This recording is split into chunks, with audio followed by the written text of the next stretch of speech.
Hey, I'm Primitive Tim, and today I'm going to show how I make one of these.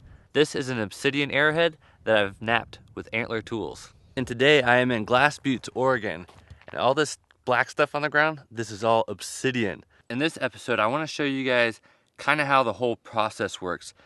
So basically, you go out and you find a rock like this. So the first step is to spall it out. You look for kind of a natural platform. I'm going to hit it right there and see what happens. Alright, so here we go. Alright, so looks like we've knocked something loose. Oh wow, that's nice. So I knocked this chunk right out of here. Now I'll continue looking for platforms and stuff and spall out the rest of this. But we're gonna go ahead and go from this chunk to an arrowhead. We have a lot of flat edges. We want to get rid of those flat edges. Now when I get to here, this is where I have to kind of zigzag. Basically I want to take off a flake here, and then that's going to bring the point down. So just watch this little point right here. Alright, so I took off a flake here, and that point's a little bit lower. So here we go. And now that point is way down here. So I'm going to flip it around, and I'm going to knock it off this side. And so you see I've got kind of the zigzag going. And actually that was a really weird flake. It took like a chunk out right there. So we'll see how that affects the rest of the point. It just broke really weird.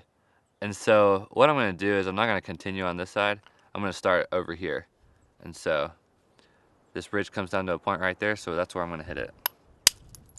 Alright, so I still have some weird stuff going on here. But the main thing I want to do right now is thin down this piece of rock. Basically what that means is I'm going to need to build platforms, and wherever there's a hump, like pretty much this whole top side is a hump, I'll hit flakes off the bottom and I'll bring up this edge, and then I'll shoot long flakes across. So just very short flakes I'm taking off of this side here. Also, one thing you want to do when you get this edge here, these are called platforms. And so you want a strong platform to hit if you want to run a long flake. Otherwise it'll just crumble. So what I'm going to do here is I'm going to grind down those platforms, and so they're nice and strong. There's no crumbly edges. And so basically anything that crumbles, I'm just grinding that off. So now when I hit it, it should go nice and long. So haha. So there's the flake that came off. Isn't that beautiful? I mean, I just think that's awesome. And so it came off right here. And so that just kind of flattened that out a little bit. And I've got a couple more platforms I can knock off. So now after those have been hit, between those flakes there's little ridges.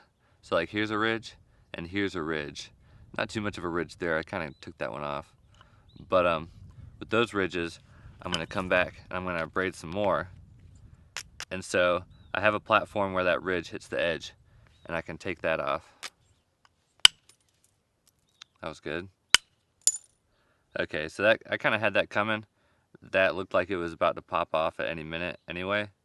So that doesn't really matter. I'm going to go ahead and knock all that off, because I think I'm going to put my point here and my base over on this side.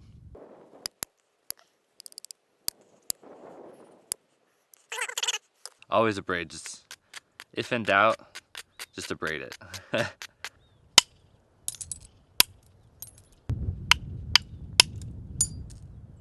was nice. And I'm not too worried about this. This is going to be pretty easy to get off later on in the process. So here we go. That was really nice. That took off a pretty good chunk. I mean, let's see, it went all through in here. So that's really good. That's it. Ooh, that was good. When you hear that kind of ting, like there's a sound to when you make a good hit, and it's very satisfying.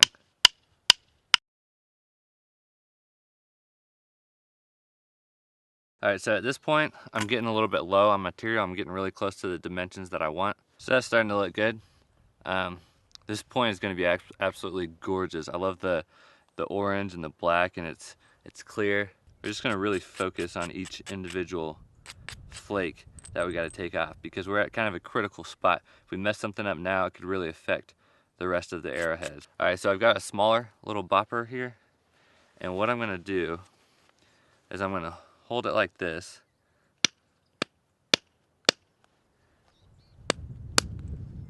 and take off flakes. So I just took that flake off. That's a pretty good flake, and I'm just really trying to really run flakes all the way across. Oh, that was real nice. We got that flake almost all the way across. All right, I've taken off quite a few flakes. Ooh, so here's, this is kind of a sketchy area right here on the tip, because a lot of times these will break off. So you got to support it well, and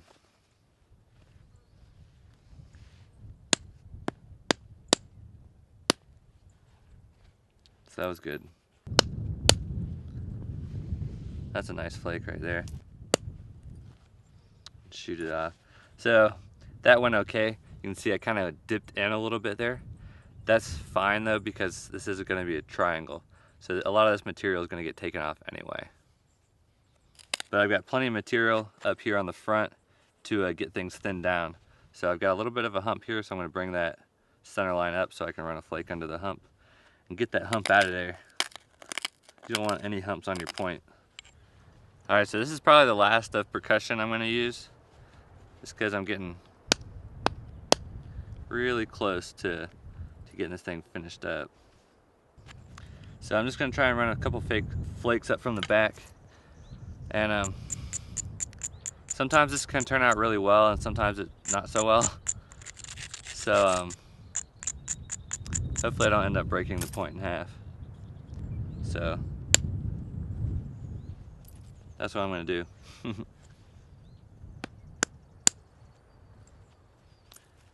So far I'm being rewarded. Alright, so I'm just working on the symmetry, making sure that it's, you know, pretty much perfectly symmetrical. So I had this fancy little tool for notches.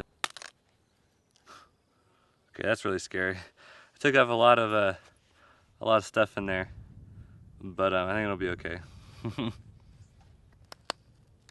Now I like to get them a little bit more square than that. You can see it's just kind of rounded in there. I like to get it squared off some. So I'm just gonna get in there and do that.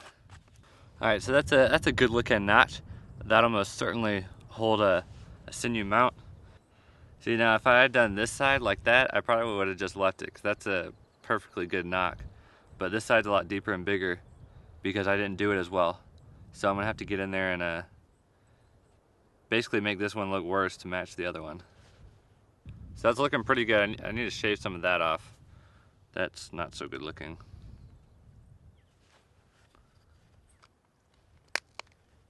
I really shouldn't mess with it anymore. Oh, but wait.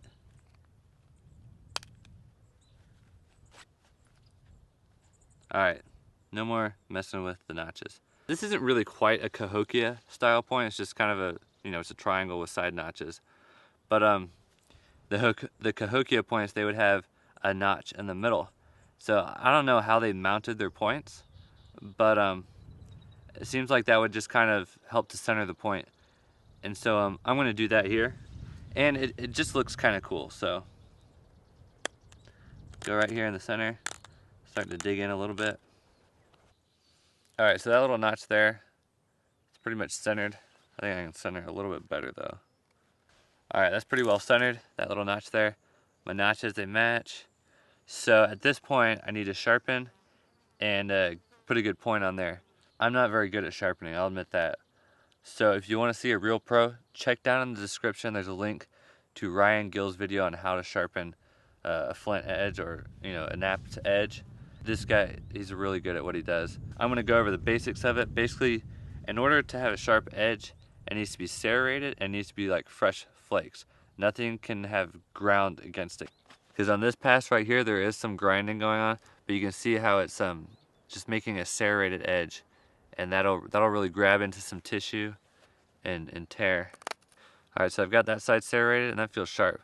But you'll notice like some of these kind of look like little buttes. The edge is flat. You don't really want that. You want them to be pointed. And so I don't like to get it completely sharp until I'm about to mount the arrowhead, because you know, this is gonna bang around. If I fully sharpen it, it might hit stuff and get dulled by whatever it hits. So I'm just gonna leave it like this. Well, I'm gonna go ahead and serrate the other edge too. So here we go. Alright, we've got both sides pretty well serrated here. And yeah, you can really feel that when you run your thumb across it. I just want to get that point looking nice and pointy. I'm calling this done.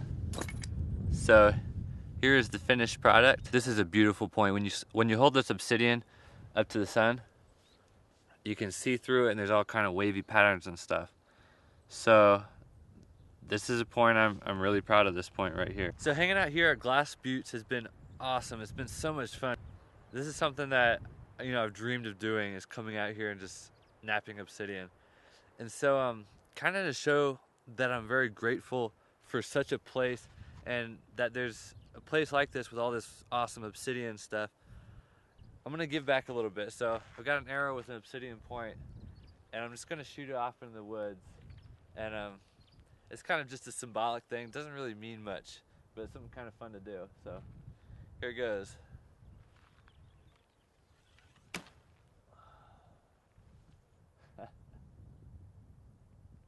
And no one is ever gonna find that arrow. But now that point has been embedded back into the ground from where it came. So it's just kind of cool to do something like that. Now, of course, I will sell points like this, but if you want a point, if you want to buy a point, just go to my Facebook page and shoot me a message, or you can send me an email at primitivetim@gmail.com, and we can work something out. I don't really have a set price for points at this point, and I'm not looking to make like a ton of money off them. Basically, I think it'd be cool to have some of my points out there in people's collections, and a lot of people just want them. So if you want one, shoot me an email or send me a message on the Facebook page. So until next time, find a new way to appreciate nature.